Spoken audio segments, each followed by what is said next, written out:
João 14, quem encontrou diz amém. Não se turbe o vosso coração. Credes em Deus, crede também em mim. Na casa de meu pai há muitas moradas. Se não fosse assim, eu vou-lo teria dito. Vou preparar-vos lugar. E quando eu for e vos preparar lugar, virei outra vez, e vos levarei para mim mesmo, para que onde eu estiver, estejais vós também. Mesmo vós sabeis para onde eu vou, e conheceis o caminho. Amém? Se assente, por gentileza. Queridos, o Evangelho de João, ele é o evangelho mais teológico do nosso cânon sagrado. Ele se dá a partir de uma perspectiva divina sobre quem é Jesus. Essa perspectiva divina começa de maneira introdutória no capítulo 1 e versículo 1 do escrito. No princípio era o Verbo, e o Verbo estava com Deus, e o Verbo era Deus. O versículo 2 diz, ele estava no princípio com Deus. O Evangelho de João é a revelação máxima da natureza de Jesus.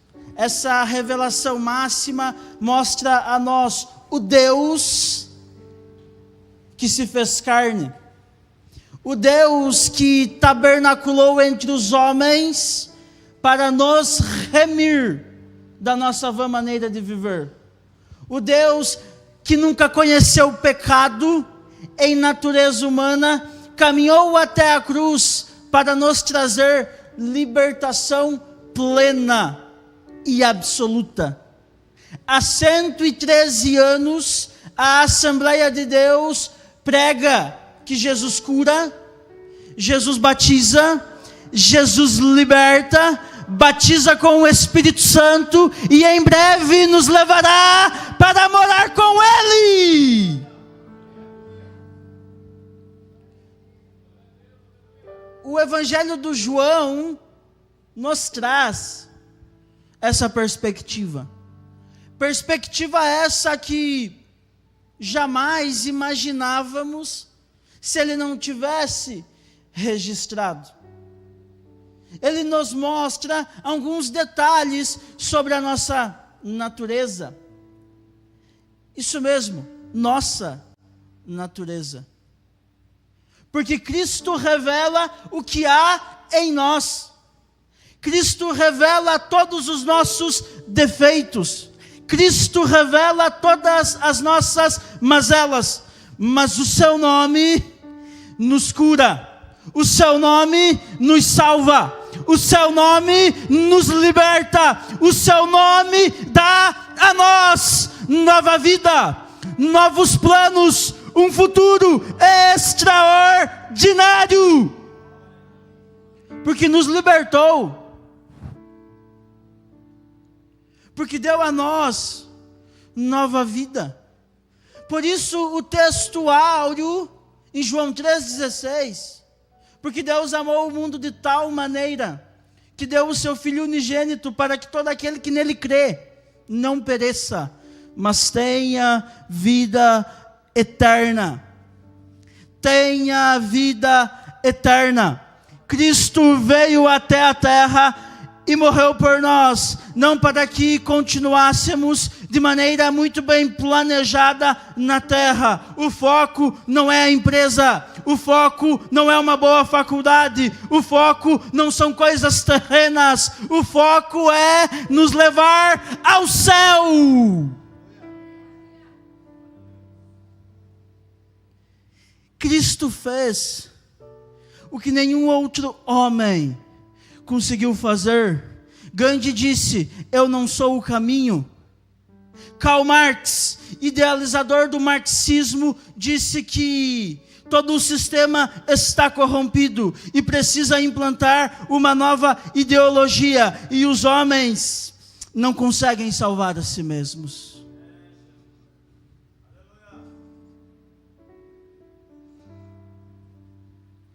Mas Cristo veio com outra proposta. A proposta de Cristo foi nos libertar do pecado, para trazer a nós vida com abundância. Quem crê em mim não morre, ainda que padeça fisicamente, naquele dia ressurgirá dos mortos para morar comigo nas moradas eternas.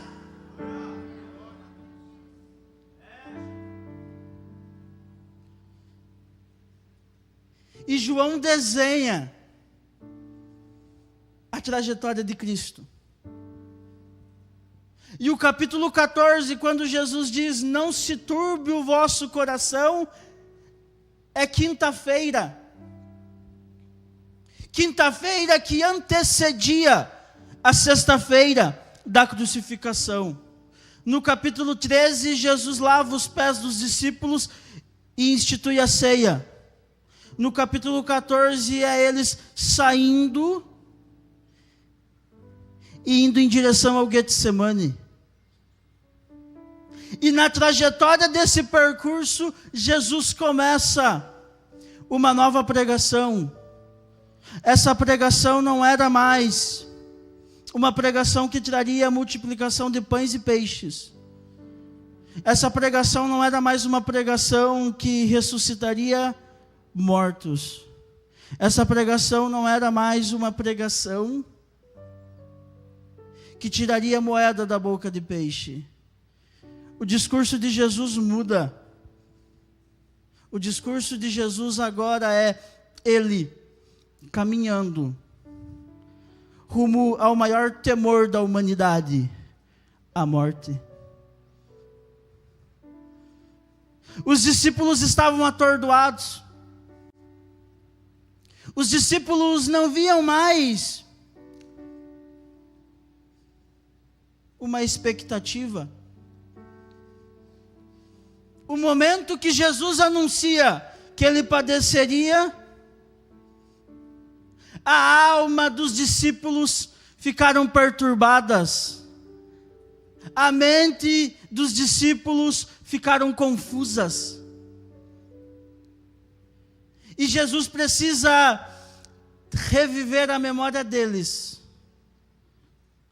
Aquilo que ele mesmo vinha profetizando. Timothy Keller, um dos maiores teólogos que a terra já viu, disse uma frase célebre em seus escritos.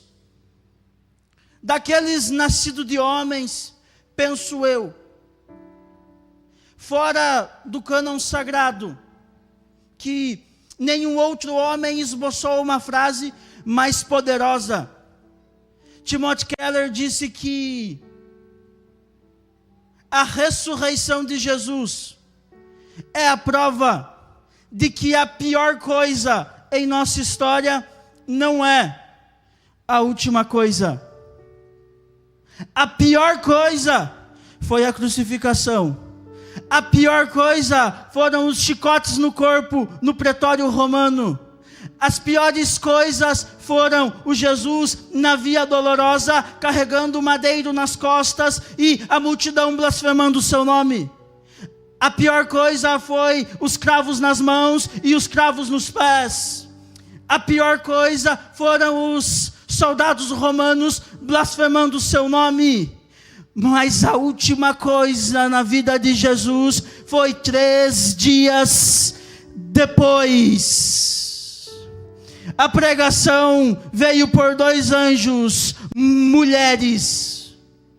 Porque procurai dentre os mortos aquele que vive. A pior coisa foi a crucificação. A última coisa, ressurreição em glória. O seu momento não define o teu futuro. As tuas dores não planejam o teu futuro. A tua ansiedade, as tuas crises, as tuas lutas não definem aquilo que virá.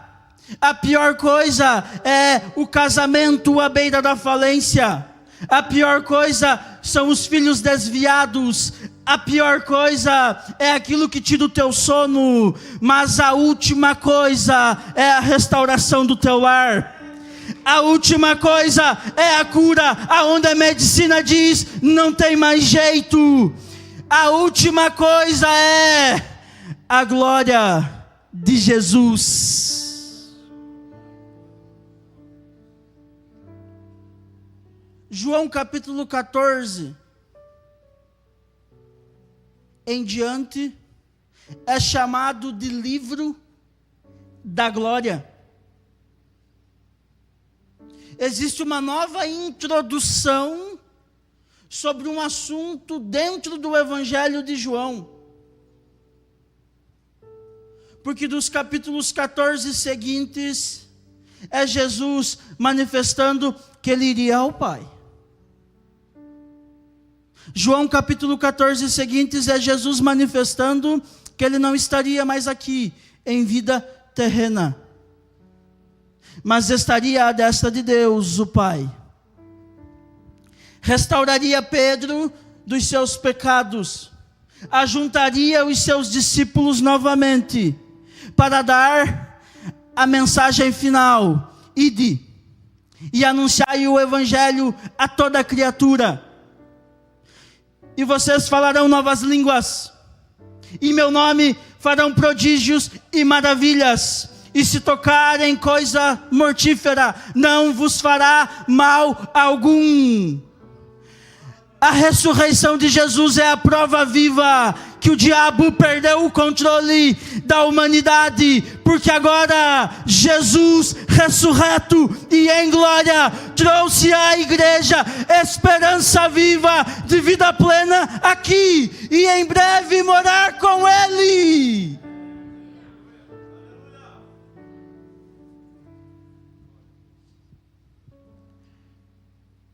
A ressurreição de Jesus trouxe isso para nós. Os discípulos estavam turbados, coração desesperado, porque agora o Mestre não viria mais até eles. Mas essa é a mensagem áurea da Assembleia de Deus: arrebatamento da igreja. Paulo ecoa uma verdade em 1 Coríntios 15, 31 seguintes: os nossos corpos serão revestidos de glória. Quem está morto ressurgirá. Juntos seremos transladados ao céu. E lá acontecerá algo chamado tribunal de Cristo. O tribunal de Cristo não é tribunal de perdedores. O tribunal de Cristo não é tribunal de ansiosos. No tribunal de Cristo não haverá tristeza, como alguns apregoaram ano passado. O tribunal de Cristo é o momento onde os vencedores chegarão diante de Cristo e receberão Apocalipse 3 e 10, a coroa da vida eterna.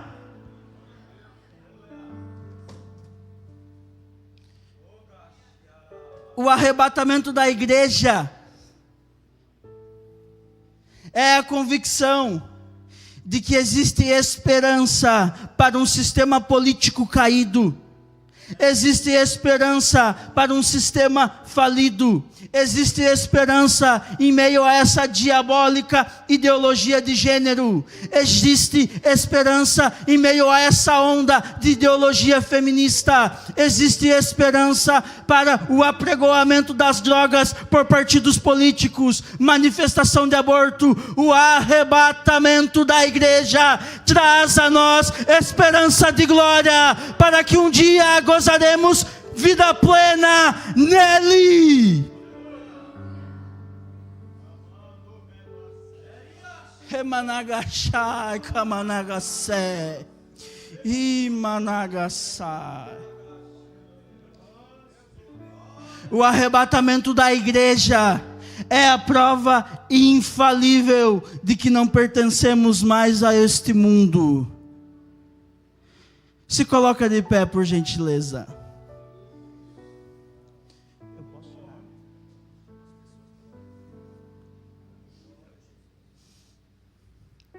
Eu tenho 10 minutos ainda, eu quero orar pela sua vida.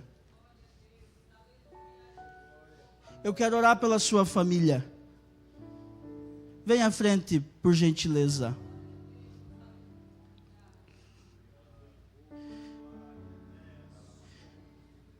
Existe uma esperança que não está pautada nesse mundo. Existe uma esperança viva que não se baseia em coisas terrenas. A tua família não é projeto falido. O diabo não tem poder sobre a sua casa. Isaías 65, 23 diz que os vossos filhos e filhas são heranças benditas do Senhor. É projeto dele. Tua família não pertence às trevas.